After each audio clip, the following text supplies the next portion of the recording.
are calling sure. Siguraduhin natin ano ba ang pagkatawag ng Diyos sa atin. Sa paano niya ba tayo tinawag? Sa ano niya ba tayo tinawag? At bakit niya tayo tinawag? Kasi, meron yung kuminsan sa magkakaibigan na nakakainis yun, yung kakawayan ka. Kakawayan ka. Tapos pag lumapit ka, bakit? Wala lang, gusto lang kitang kawayan. Di ba't nakakainis yung ganon? Pero sa Lord, once na tinawag tayo ng Lord, ibig sabihin may purpose. Kaya tayo tinawag ng Lord, may pagdadalan siya sa atin. May paglalagyan tayo sa Lord.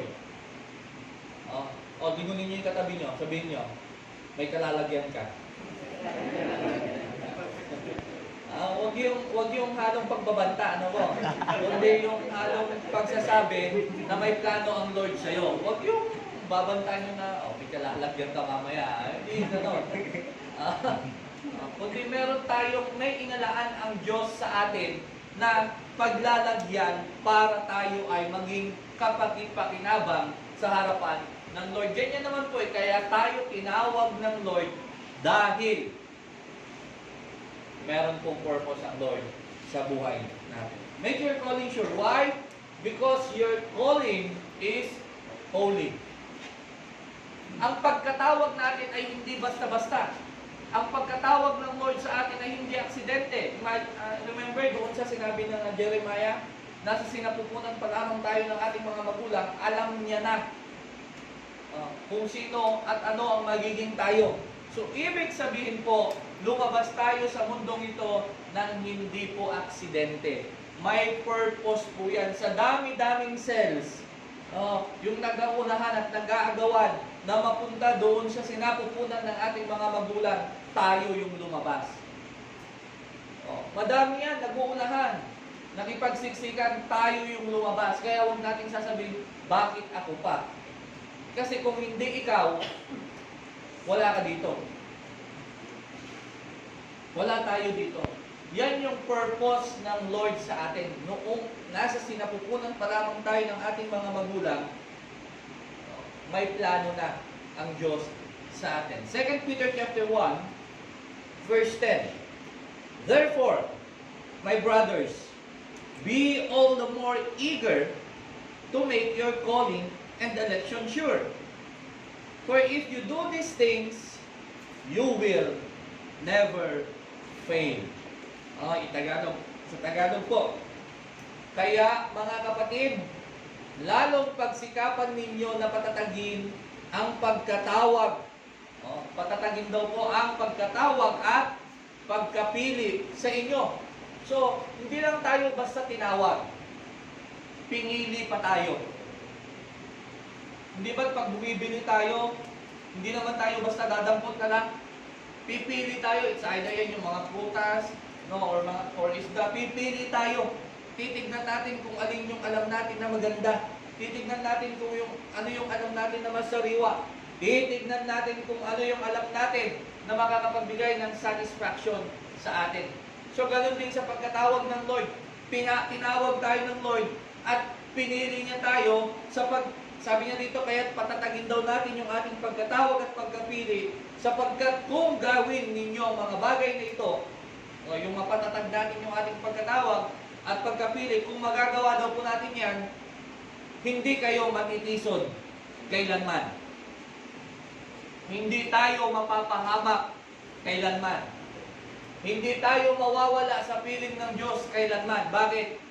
Iniingatan natin yung ating pagkatawag at pagkapili ng Diyos sa atin. Hindi ba't masarap ang pinipili? Masarap sa pakiramdam na ikaw yung pinili. Di ba? Masasabi mo na lang na sana all pinipili. Di ba? Tayo, pinili na tayo ng Diyos. Nasa sinapupunan pa lamang tayo ng ating mga magulang, pinili na tayo ng Diyos. O, lingunin nyo rin yung katabi nyo, sabihin nyo, huwag ka nang malungkot, may pumili sa'yo.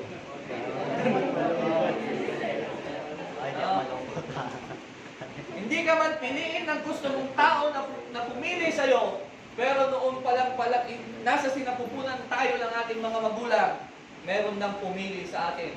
At hindi lang basta-basta pinili. Hindi lang basta-basta tinawag, kundi meron tayong pagkatawag doon sa ating tawag. May purpose yung ating pagkatawag. Okay? May mga way kung paano tayo tinawag ng Lord. Yung iba na-invite. So, hindi talaga yung nag-invite sa'yo ang tumawag sa'yo. Kundi ginamit ng Lord yung taong nag-invite sa'yo para makilala mo ang Lord. Para ma-fulfill yung pagkatawag ng Lord sa'yo. It is the plan of God. Maraming paraan ang Diyos. Maraming paraan ng Diyos kung paano niya tatawagin ang anak niya. Maraming paraan. Parang sa mga magulang din natin, maraming paraan ang pagtawag sa ating mga anak. Meron yung paraan na pagalit para sumunod ka agad. Meron naman yung paraan na titignan lang. Meron naman yung paraan na papaswitan lang. At meron yung paraan din. Napapakitaan lang ng 3 ulo. Hindi na kailangan tawagin. Meron na kaagad, susunod na. Ang Lord, gumagawa rin po ng maraming paraan. At isa sa mga paraan na yan, kapag tayo ay naimbita sa isang mga ganitong, kagaya ganito ng pagkakatipon, hindi po aksidente yan. Hindi po yan nangyari lang ng wala. Hindi yan dahil sa kagustuhan lang ng tao, o kagustuhan ng kaibigan mo, o kagustuhan ng mga tao malalapit sa iyo na imbitahan ka, kundi ginamit sila ng Lord para makilala mo siya. Pangalawa, sumon. Kapag sa korte, binigyan ng sumon, kailangan mong pumunta. Sa Lord din, pinapadala niya na tayo, tinatawag niya na tayo, yung pagkatawag sa atin. Ang Lord na mismo ang gumagawa directly sa atin, inia-address sa atin ng Lord yung pagtawag niya. Dinadali. Kaya minsan parang, feel mo, bakit parang hindi ako makapakali, parang may tumatawag sa akin, parang may gustong ipagawa ang Lord sa akin. Another, and tayo, we make a decision. Marami tayong narinig, halimbawa na invitation, marami na tayong narinig salita ng Lord. And then wala pa rin, parang wala pa rin. Hanggang dumating sa isang araw nag-decide ka. Sige na nga Lord,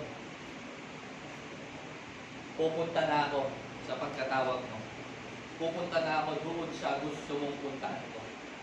Pupunta na ako doon sa kung saan mo ako tinatawag.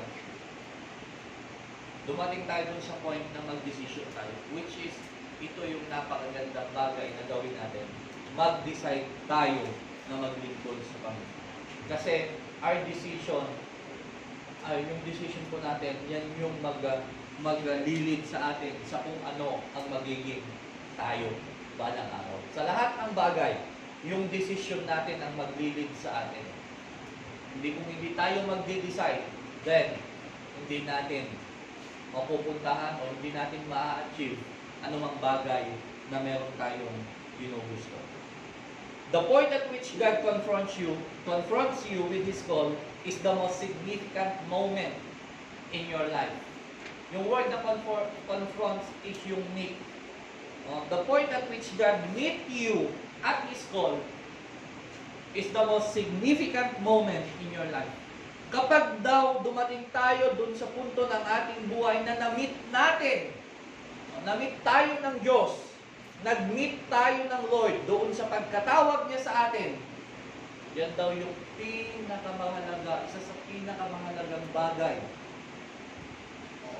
o pagkakataon na dumating sa ating buhay. Imagine, nag-meet up kayo ng Lord doon sa calling niya. Yun yung pagkatawag niya sa'yo, tapos ikaw, pumunta ka rin doon sa pagkatawag ng Lord sa'yo. At kapag nagkita kayo, Lord, andito na po ako. anak ko, nandito ka na. Parehas kayong excited. Kaya it is the most significant moment in our life kapag na-meet natin ang Lord doon sa pagkatawag natin o pagkatawag ng Lord sa ating buhay. Doon tayo mag-meet. O di ba pagka meron kayong kaibigan, o kaibigan na lang na i-meet, siyempre, saan kayo mag-meet? Mag-meet nga kayo. Alangan namang, pumunta ka sa SM, ako pupunta ako ng Primark para mag-meet tayo. Ganun ba? Hindi, di ba? Kundi parehas kayo ng lugar na pupuntahan. Parehas kayo ng lugar na na pagkikitaan para mag-meet kayo. Hindi kayo mag-meet pag different place ang pupuntahan nyo. Subukan nyo nga, may ka-date kayo. Mag-date tayo. Saan tayo magkikita? O ikaw doon ka sa ganitong restaurant, ako sa ganitong restaurant. Paanong date yun? Bahala na kung mag-meet tayo. Pag nag-meet tayo, meant to be. Pag hindi,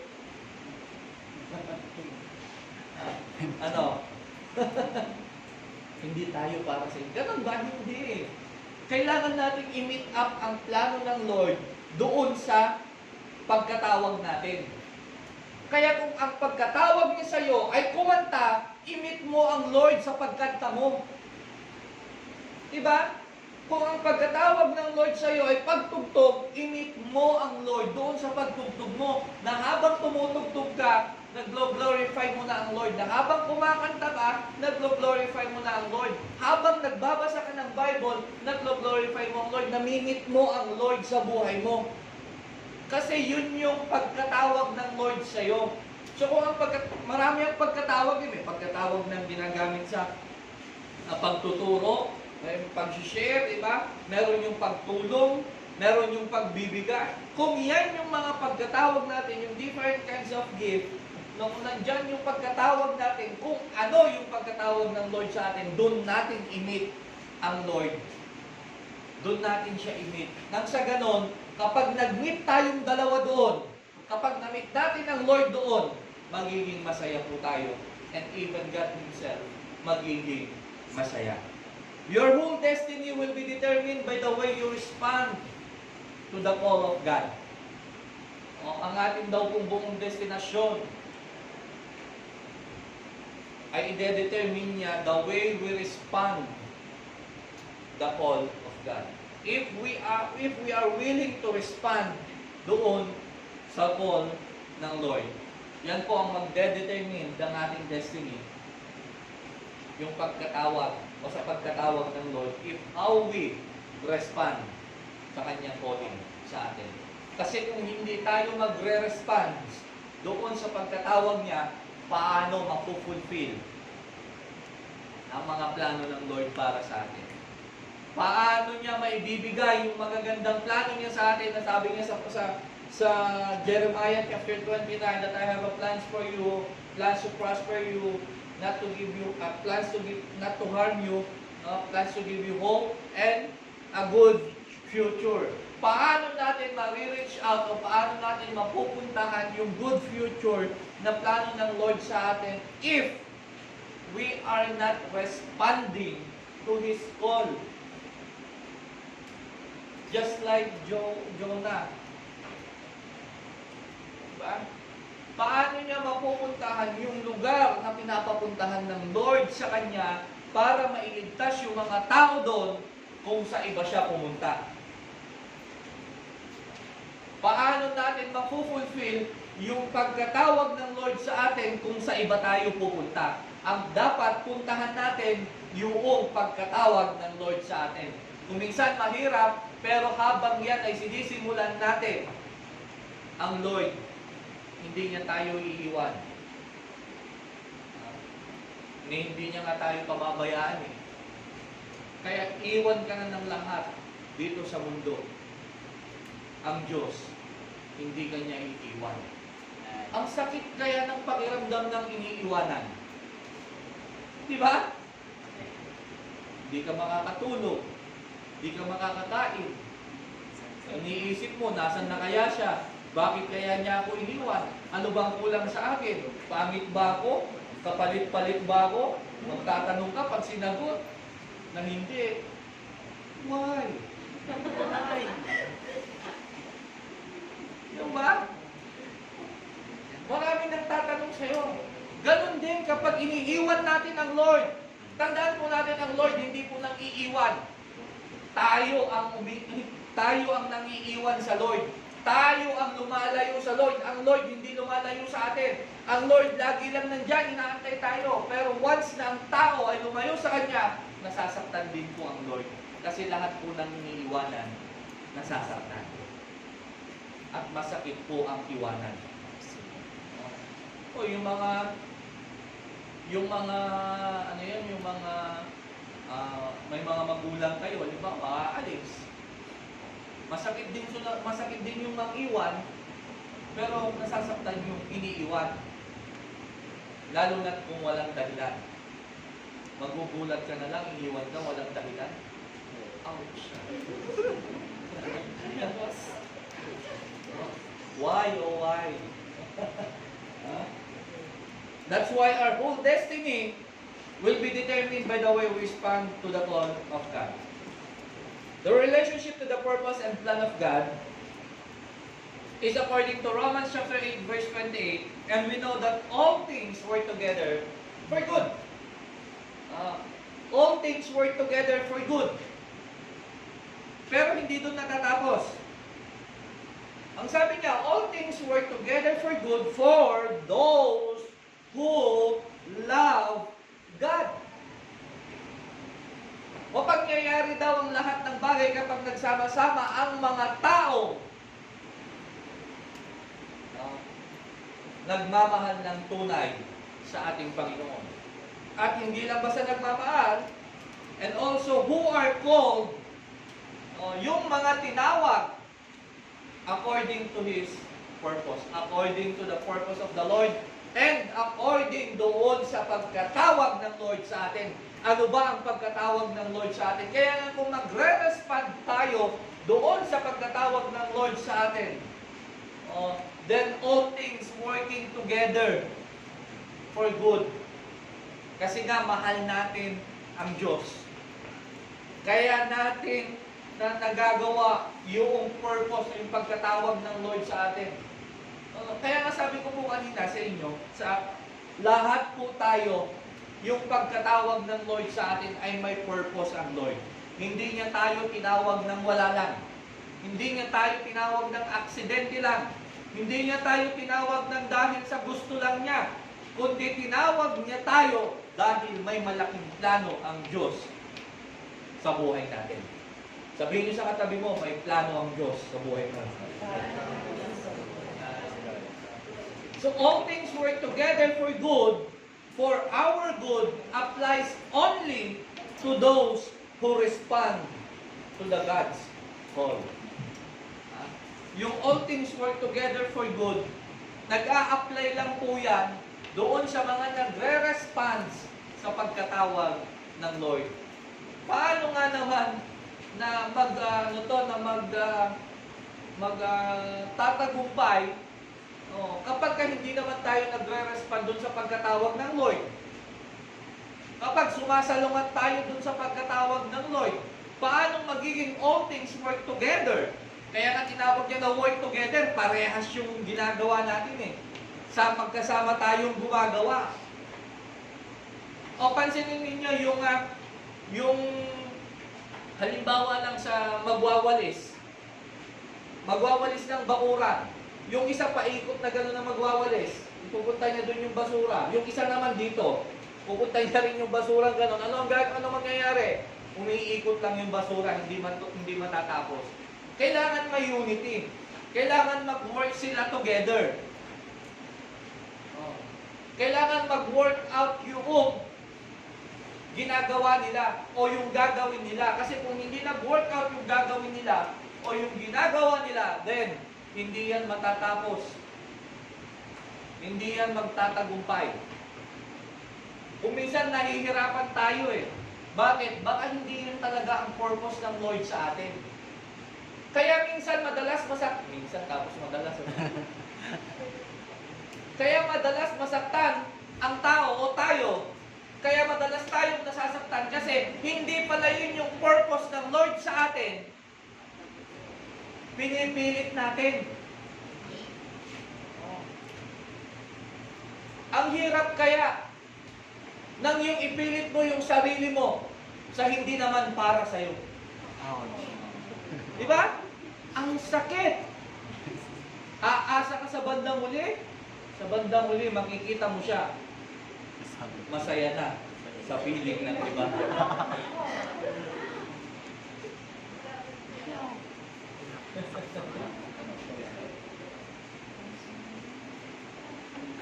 Kaya sabi niya dito, maliwanag ang sabi po ng Lord, all things work together for our good. For our good applies only to those who respond to God's call. 2 Timothy chapter 1 verse 9. Who has saved us and called us to a holy life, not because of anything we have done, but because of His own purpose. Tignan niyo and grace. This grace was given us in Christ Jesus before the beginning of time.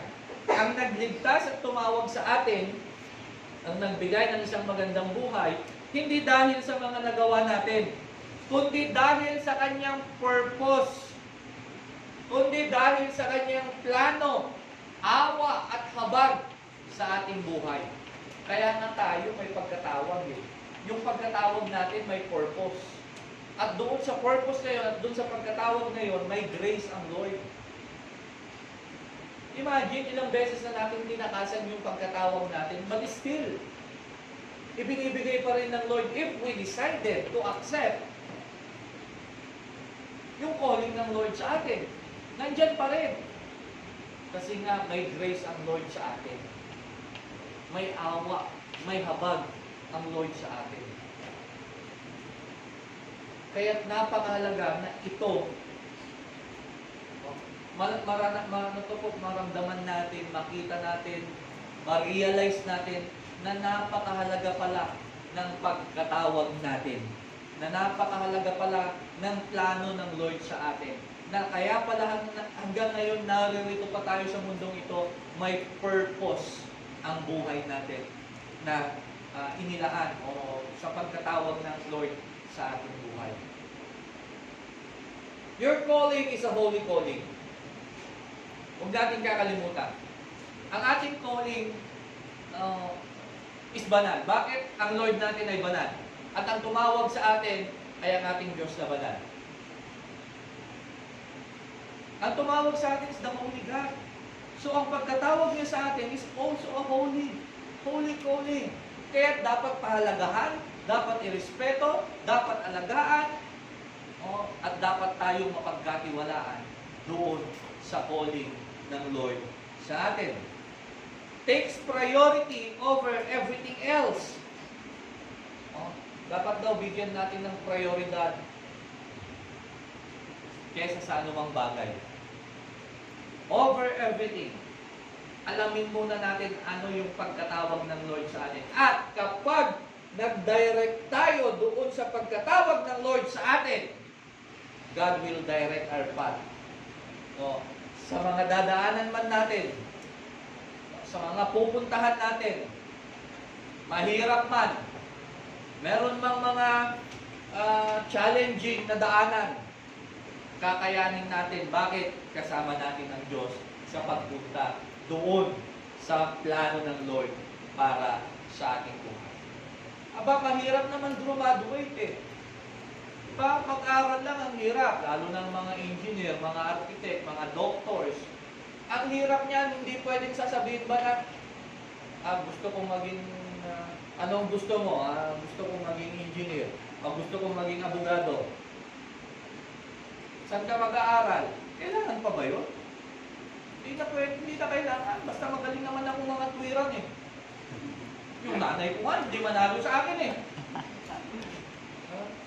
Yung nanay ko nga, yung tatay ko nga, hindi manalo sa akin pagka nagdidibati kami. Pagka ginabi ako ng uwi, nauubusan nga yung nanay ko ng patak.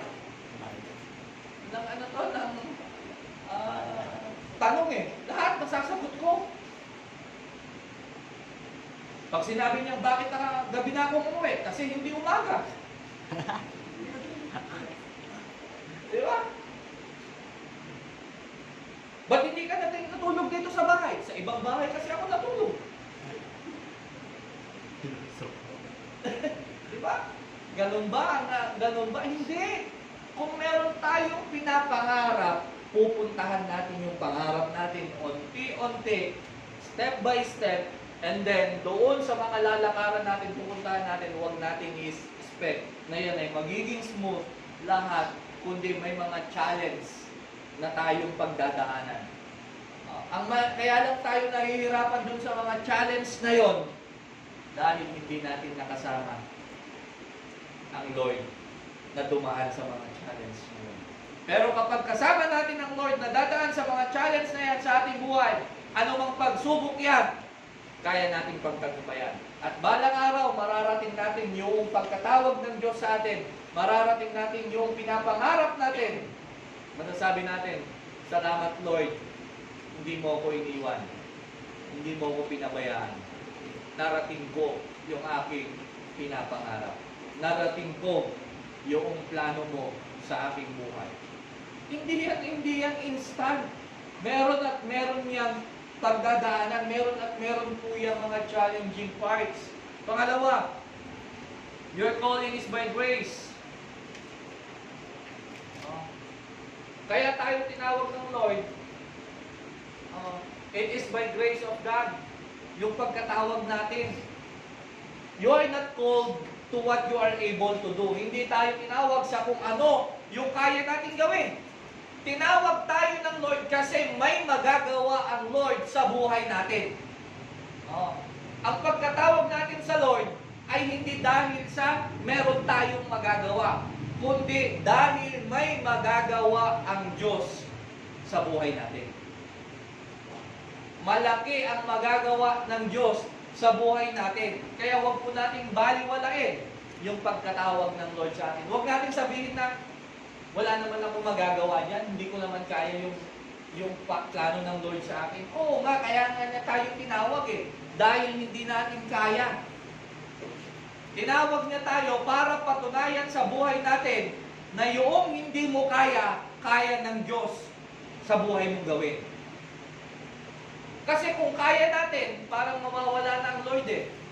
Parang sasabihin natin, ay, hindi ko kailangan ng Lord, kaya ko naman to. Pero sa dahil hindi natin kaya, papatunayan ng Lord na magagawa mo yan kung kasama mo ang Lord na gagawa doon sa plano niya sa iyo, sa pagkatawag niya sa iyo. Hindi naman talaga natin kaya ang lahat ng bagay. Hindi po natin yan kaya. Pero dahil meron ang awa, meron ang grace ng Lord sa atin, nagagawa natin ang mga bagay na ipinapagawa ng Lord sa atin. Grace begins where human ability ends. Tingnan niyo. Ang habag ng Panginoon ay nagsisimula kapag natuto tayong mga tao. Nakalimutan muna o isang tabi yung ating sariling kakayanan. Huwag nating sabihin na, Lord, kaya ko. Huwag nating sabihin na malakas ako. Na hindi ko na kailangan ng Lord, kaya ko ito sa sarili kong sikap. Kaya ko ito sa sarili ko. Kaya mali yung sinasabi na nagtagumpay ako dahil sa sariling sikap, sa sariling sipag, sa sariling pawis at dugo. Oo, kasama yun, may sipag ka, pero kung hindi ka ginabayan ng Diyos, hindi mo mararating kung ano yung gusto mong pangarap. Dahil lahat ng bagay nagsisimula sa habag ng ating Diyos sa ating buhay. We are called to fulfill a purpose conceived before time. Ang pagkatawag natin, kailangan yan maayos na eh, mapagtagumpayan na natin o mapuntahan na natin bago pa tayo maubusan ng oras. Bago pa mawala ang oras. Tandaan po natin ang oras tumatakbo. Ang oras, hindi natin yan, mabagal man ang pagtakbo, pero hindi natin yan kaya habulin. Kagaya yung kahapon, may babalik pa ba natin ang kahapon? Hindi na.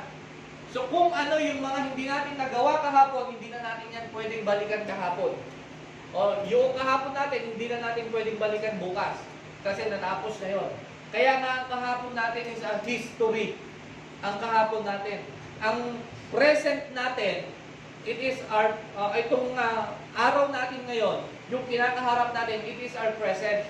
Yung kahapon is our history. Today is our present. And tomorrow is our future. Kaya i-determine ng future mo, i-determine ng future natin kung ano yung ginagawa natin today, ng present natin, natutunan natin doon sa ating history, doon sa ating kahapon. May pagkakamali ka kahapon, itama mo ngayon. Kapag naitama mo ngayon, magiging maganda yung future mo. Pero kung nagkamali ka kahapon, tapos ginawa mo na naman yung pagkakamali mo ngayon, then don't expect na pagdating ng future mo, magiging maganda. Kasi hindi natin naitama yung pagkakamali natin kahapon. Kaya nga binigyan pa tayo ng Lord ng araw, panibagong araw ngayon. May purpose pa ang Lord sa buhay natin. As long as we open our eyes in the morning, as long as we open our two eyes, nakita natin, nasilayan natin ang ganda ng nilikha ng Lord, ang panibagong araw, may purpose pa ang Lord sa buhay natin. Ano yun? Tignan natin kung ano yung mga nagawa natin hindi maganda kahapon para itama natin ngayon nang sa ganon mapuntahan natin yung magandang plano ng Diyos sa atin sa hinaharap. Matthew chapter 22 verse 14. Matthew 22:14. For many are called, but few are chosen. Marami ang tinawag, kokonti ang pinili.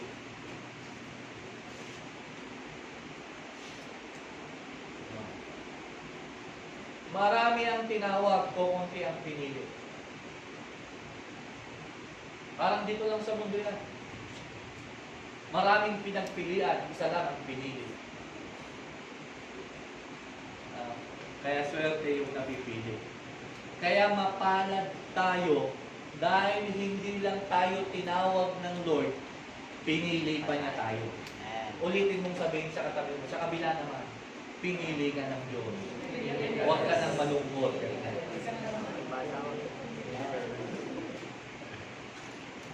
Napakahalaga na makita natin ito, na tayo pala ay pinili ng Diyos. Hindi tayo aksidente. Kapag pinili tayo, ibig sabihin, mahalaga tayo. At kapag pinili tayo, ibig sabihin, mahal tayo. So, kaya tayo pinili ng Lord dahil mahalaga tayo sa Kanya at mahal niya tayo. Kaya nga kaya niyang ibigay yung kanyang sarili. Kaya nga ibinigay ni Jesus Christ yung kanyang sariling buhay para sa katubusan ng ating kasalanan, na para hindi tayo ang mapako, supposed to be, tayo yun. Kasi tayo yung makasalanan. Pero inako na ni Jesus Christ yun dahil sa pagkatawag at pag-ibig niya para sa atin. Kaya yung pagmamahal na yan, hindi kayang tumbasan at pantayan ng tao. Kaya kapag tinawag na tayo ng Lord, huwag na tayong mag-atubili na lumapit, sumunod. Kasi yung pagkatawag ng Lord na yon, may pagkasamang pagpili na. Ikaw yung pinipili. Tayo yung pinipili. Matthew 22:14, marami ang tinatawag, pero kukunti ang pinipili. O pag halimbawa, nag-review, may halimbawa, may exam. Marami ang nag-exams, ang pipiliin lang yung mga nakakuha ng passing grade. Hindi naman lahat ng exam tatawag, pero marami ang tinawag. Tinatawagan namin lahat ng pwedeng mag-exam, lahat ng gustong mag-exam ng ganitong licensure examination. Tinatawagan namin.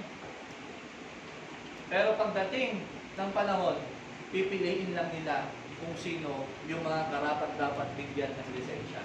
Kaya kapag napili ka, nabigyan ng lisensya, pag-ingatan mo yun. Pahalagahan mo yun. Bakit? Marami ka ng pinagdaanan na mga bagay na napagtagumpayan mo. Mahihirap na bagay, napagtagumpayan mo. Napagtagumpayan mo halimbawa, isa sa mga napagtagumpayan mo, yung hirap ng mga subject mo, napagtagumpayan mo din yung teacher na ayaw mo. Gustuhin mo pa bang balikan yung mga yun, yung mga napagtagumpayan mo na? Yung mga ayaw mo, yung mga naging challenging sa'yo, na hirap ka, napagtagumpayan mo rin yung katabi mo na lagi kang na walang maintindihan dahil pag nagtuturo si teacher, nagtuturo din yung katabi mo.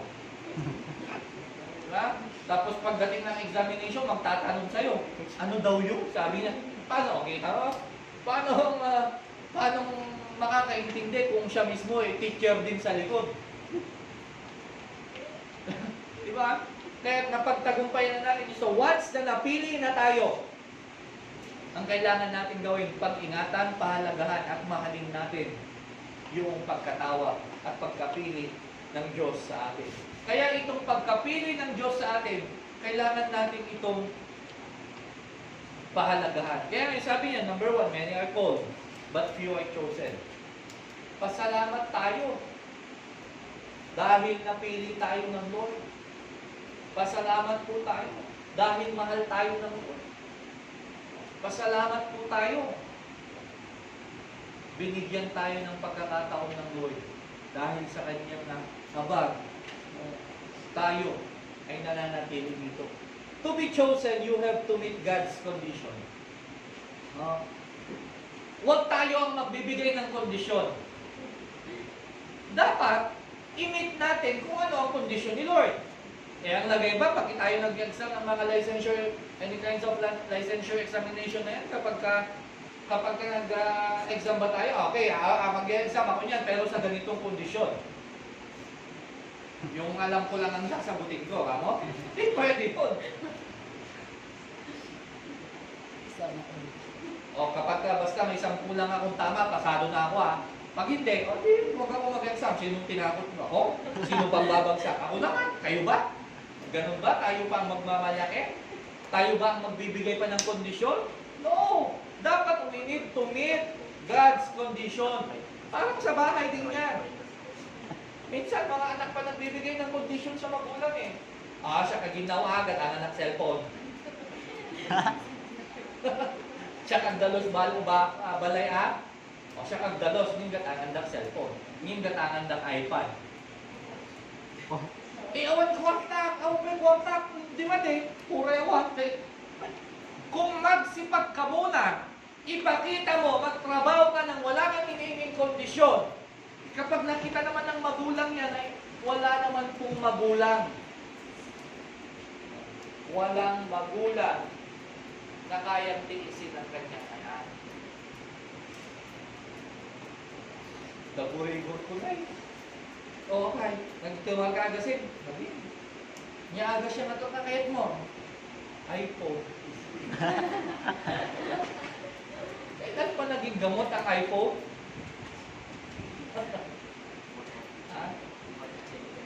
Sabi nila, ang iPhone daw para sa mayayaman. Kapag sa mahihirap, iPhone. Mag-iPhone muna ka. Kailangan natin mag-iPhone. Hindi yan basta-basta nangyayari. Huwag tayo na may kailangan ang magbibigay ng kondisyon. Halimbawa, mangungutang ka. Utang ako sa iyo pero ito yung kondisyon ko. Pag hindi ko kayang bayaran, hindi ko babayaran. O kung magkano lang yung pwede kong bayaran, yun lang yung babayaran. Hindi pwede. Kung sino yung may kailangan, ikaw ang mag-meet sa kondisyon nung tao na may magbibigay nung kailangan mo. Kung sinabi nung uutangan mo, okay, papahiraman kita, 3 gives.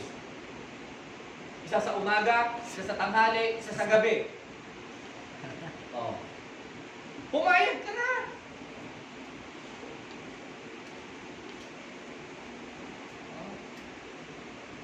Pwede ba sa isang araw, ako papalitan ko sa loob ng isang araw, pag hindi pumayag, ang gusto niya, isa sa umaga, Isa sa tanghali at sa isang araw. Pumayag ka na. Isang araw din naman yun. Di ba? Isang araw din naman yun. Kaya, i-make natin yung condition ng Lord sa buhay natin. Para mapuntahan natin yung purpose, yung magandang plano ng Lord sa atin, we need to meet God's condition. Tayo ang mag-meet sa kondisyon ni Lord. Requirements for fulfilling your calling. Una, single-mindedness. Single-mindedness. Most important requirement. Kailangan hindi nagdadalawa-dalawang isip. Kailangan yung focus mo nandun sa pagkatawag sa'yo. Hindi yung iwahiwalay, maraming sanga-sanga, dami mong iniisip. Pangalawa, uncompromising priority. Hindi yung nangako ka sa Lord, tapos dumating yung kaibigan mo, Lord, total, nandiyan ka lang naman po, babalikan na lang. Unahin ko na lang to. Bihira po kasing dumating to eh. Bihirang magpakita. Unahin ko muna po ito. Do, hindi dapat tayo makipag-compromise. Sa kung ano yung ginagawa ng kaibigan mo o ng ibang tao, huwag kang makipag-compromise kung yan ang magiging hadlang para hindi natin hindi ma-fulfill ng Lord yung plano ng Lord sa atin. Huwag tayo makipag-compromise. Letter C, avoid diversion. Huwag tayong gumawa ng sarili nating daan. Ang kakakit nating daan, yung daan ng Lord patungo doon sa ating pangarap. Hindi yung mag-shortcut tayo, hindi may alam akong daan dito, shortcut. Kung alam mo talaga yung daan. Eh ang Lord, alam na nga niya yung talagang daan eh. Dahil ang sabi ng Lord, I am the way, the truth, and the life. Ako ang daan, sabi ng Lord. So di maganda, dumaan tayo doon sa tamang daan. At kapag hindi natin alam yung dinadaanan natin, at kapag naligaw tayo, ang hirap maligaw. Yung hindi mo alam yung pupuntahan mo. Kaya pag may nagyaya sa inyo, tara, punta tayo saan? Punta tayo doon. Sabi, saan? Bahala na kung saan tayo mapunta. Huwag kayong sumama. Ang hirap pumunta sa hindi ninyo alam yung pupuntahan. Baka mamaya yung pupuntahan nyo pala, nandun na yung mga may naggegera na pala doon. Tapos ikaw doon magse-selfie para gusto mo lang. Hindi, marami na pong napahamak. Marami nang napahamak nang dahil pinupuntahan nila yung mga lugar na hindi nila alam puntahan. Pumunta ka doon sa lugar na alam mong puntahan. Kasi kabisado mo lang pupuntahan nyo. Halimbawa, sa tahanan ninyo, kahit mag-brown out yan, kabisado mo yung bahay. No, kahit kumapaka-paka lang dyan, hawakan mo, o ito, hagdan na to. O alam mo kung ilan ba itang yung hagdan. Di ba? Alam mo kung ilan. Isa, dalawa, tatlo. Alam mo. E pagka sa ibang bahay nag-brown out, hindi mo alam yung daan. Nasa 4th floor ka pala. Alam mo, ito yung hagdan ka mo. Bintana pala yun. Kamo, ang haba ng hagdan. O anong mangyayari sa'yo? Kaya dapat doon tayo sa daan na ibinibigay ng Lord sa atin. Avoid diversion. Just like pattern of a runner. Ano ba ang pattern ng runner? Kailangan niyang magsimula sa umpisa. Hanggang sa matapos niya yung dulo. Nakakita na ba kayo nang sumali sa track and field na nagsimula sa gitna? Tapos nung nakita niya nang naiiwan na siya, di ba, bilog yun? Nung nakita niya naiiwan na siya, nag-shortcut doon sa gitna, doon nagtumakbo para mahabol niya yung nasa unahan. Hindi. Disqualified siya. Kailangan tumakbo siya, humabol siya, galingan niya. Hindi yung iiyak ka doon sa bandang uli, nagkawag kayo, right? Yung mga Pilipino pagka naunahan Ang Pilipino, pag natalo, nadaya. Yung nanalo, nandaya. Puro ganun. Kailangan magkaroon ng sportsmanship. Sabi niyo, pattern of a runner. Kasi nga, ang runner, kahit mahuli yan, tatapusin niya. Lalo na, halimbawa sa Olympics, mga ganon. Nakapanood na ba kayo? Na siya yung nahuli, nakita niya nahuli na. Wala na. Kahit na ako yung, ako na yung huli. Sabi niya, wala na. Yung lumamya-lamya na lang siya na, ay, natalo na naman ako. Hindi, tumatakbo pa rin yun. Hanggang sa matapos niya yung takbuhin. Kasi ang goal ng runner, matapos ang takbuhin. Ang goal ng runner, makarating doon sa finish line. Alam ko kung napanood nyo ako, may napanood ako, isa siya ng mga favorite runner dati na mananalo sa isang Olympics. Biglang nagkaroon ng napulikat yung paa niya, nag-crabs, hindi siya makatayo. Nangunguna siya, biglang nag-crabs. So, napatumba siya, napahiga. Siyempre, automatically, natalo na siya, naunahan na siya, hindi na talaga siya makalakad. Hindi siya makatayo, hindi na siya makatakbo.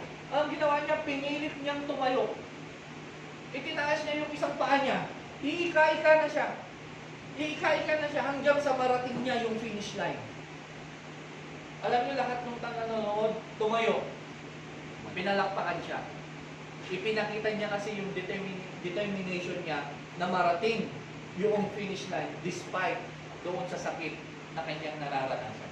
Kaya nga sabi ng Lord, ang sino mang manatiling tapat hanggang wakas, yun ang maliligtas. Hindi niya sinabi kung sino ang mananatili hanggang umpisa kasi marami ang nag-uumpisa na hindi tinatapos. Kaya kapag papalit-palit ka ng course, yung mga estudyante, hindi kayo matatapos. First sem, nag-education ka, parang boring naman yung education. Second sem, nag-shift ka na naman. Nag-doktor ka. Nakita mo, the other year, nag-shift ka na naman. Engineer naman. Puro mat naman pala. Mag-architect na lang ako sa next sem. Nag-architect ka, hindi ka naman marunong mag-drawing. Nagpa-drawing ng tao sa'yo, nagmukhang Kenko yung tao. Nagpa-drawing ng bahay sa'yo eh. Mag-ship ka na naman, mag-pulis na lang ako. Mag-pulis, takot sa baril. Ayoko dito, sabi niya, mainit, iitim ako. Lahat ayaw. Ay ano matatapos? Hanggang sa teacher mo na yung classmate mo. Estudyante ka pa rin. Bakit? Papalit-palit ng isip eh. Kaya kailangan kung ano yung inumpisahan natin, yun yung pagkatawag ng Lord sa atin, yun yung gusto natin, doon tayo hihingi ngayon ng tulong sa Lord para tulungan tayo ng Lord na kahit mahirap yung ating daraanan, kahit mga challenging yan, kapag kasama ng Lord, balang araw, mararating natin yung finish line. Basta matuto tayo sumunod doon sa pattern. Do not be entangled with sin. Do not carry any unnecessary weight. Nakakita na ba kayo ng tumatakbo na may bit na laptop? Sumali sa track and field. May dalang bag. Bakit ayaw mo bitawan yung bag mo? Alam ko, andito lahat yung gamit ko baka takawin na. Di ba, di maabak ako, lang ang takawin. Ba't sumali ka pa? Nakakita na kayo ng tumatakbo na naka-helmet?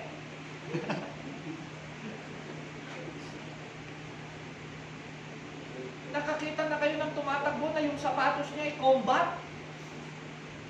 Na o kaya botas? Nakakita na ba kayo ng tumatakbong naka-high heels? Dapat tama. Kaya nga nung si David, di ba? Nung kakalabanin niya si Goliath, hindi siya komportable eh. Although tama yun eh, kailangan lagyan siya ng shield. Kaya lang dahil sa maliit siya tapos mabigat yung tutok niya bakal. Bakal, susuot niya, hindi nga siya makakilos eh. Sabi niya, mas komportable ako dito sa hawak kong ito. Dahil kasama ko ang Diyos. Tatalungin ko. Yang malaking tao na yan. Kaya kahit gano'ng malaki ang challenge na dumating sa atin, if we have God,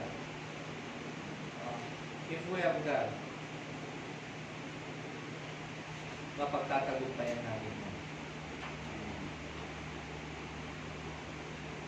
And also example of Paul, 2 Timothy chapter 4 verse 7. I have fought the good fight. I have fought the good fight. I have finished the race. I have kept the faith. Fight. We need to fight the good fight of faith. Kaya ko yan, kahit anong mangyari. Kahit sabihin ng kapitbahay mo ng ibang tao na hindi mo kaya, sabihin mo sa sarili mo, kaya ko to. May Diyos ako nakasama. Huwag kang magpapa-distract sa sinasabi ng iba, hindi mo kaya yan. Kaya ko to, kasama ko ang Diyos. Kasi kapag sinabi ng ibang tao na hindi mo kaya yan, winilot ang kaya, talo ka. Hindi ang kapitbahay o hindi ang ibang tao ang natalo. Ikaw ang natalo. Kaya we need to fight the good fight of faith. Bilang panghuli, the 3 stages of faith. Pagkatawag sa Revelation chapter 17 verse 14. Yung tinatawag na called, chosen, and faithful. We are called, we are chosen, and we must become faithful doon sa ating pagkatawag at doon sa ating pagkapili ng Lord. Kailangan natin maging faithful. Kapag tayo ay naging faithful sa isa't isa, walang nasisirang relasyon. Ganon din sa Diyos. Dahil ang Diyos ay faithful sa atin at maging faithful tayo sa Kanya, hindi masisira ang relasyon natin sa Lord. Tandaan natin ang Lord, kailanman faithful ang Lord. Kaya kung minsan nagkakaroon lang tayo ng hindi, na nabro-broke yung relation natin sa Lord because we, human, ang hindi nagiging faithful sa Lord. So maging faithful tayo sa Lord, tutulungan tayo ng Lord na mapuntahan yung ating pagkatawag. Magiging sigurado tayo. Ang Lord sigurado sa pagkatawag natin. Tayo ba sigurado doon sa pagkatawag ng Diyos sa atin? If we are ready and if we are sure doon sa pagkatawag ng Lord sa atin, kahit sino, kahit anong challenge ang dumating sa atin, kasi laki man ng bundok, magkaroon man ng bagyo, lumindol man, we will never give up. Bakit? Kasama po natin ang Diyos sa ating buhay. Palakpakan po natin ang Lord. Tayo po lahat ay tumayo. Tayo po'y manalangin.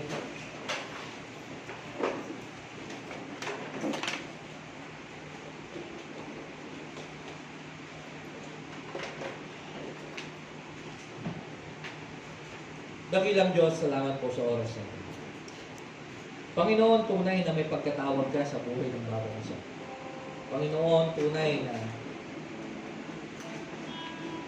sa sinapupunan pa lamang kami ng aming mga magulang, pinili mo na po kami. Ngunit maraming pagkakataon, Father God, hindi namin mapuntahan yung pagkatawag mo sa amin. Hindi dahil sa hindi mo kami sinasamahan, kung hindi dahil hindi namin sinusunod o dinalakaran yung daan na iyong inihanda para sa mga plano mo sa amin. Kaya sa oras na ito, Panginoon, ano bang pagkatawag mo sa amin? Nais namin, O Diyos, na marating ito. Ano bang pagkatawag mo sa amin, Panginoon? Nais namin na mapuntahan ito. Tulungan mo po kami, Father God. Tulungan mo po kami, Panginoon, na mapuntahan, na mapagtagumpayan at makamtan ang pagkatawag mo sa amin. Lord, mamit ka namin doon sa pagtawag mo sa amin. Mamit namin yung lugar, yung plano mo sa aming buhay. Nang sa ganon, kapag nagkita po tayo doon, Panginoon, magiging masaya po kayo para sa amin at magiging masaya rin po kami dahil natupad ang plano mo para sa amin. Salamat o Diyos. Ano bang plano meron ng bawat isang narito ngayon? I pray. Buksan mo ang aming mga paningin para makita namin yung daan patungo doon sa iyong mga tao. Salamat po ng maraming o Diyos. Tulungan mo po kami manatili ka sa aming puso. At turuan mo rin kaming manatili sa iyo nang sa ganun, Panginoon, hindi po kami mahirapan sa kung ano yung mga bagay na darating po sa amin. Salamat po ng marami. Ito po ang aming panalangin sa pangalan ni Jesus. Amen and amen. God bless po sa bawat isa.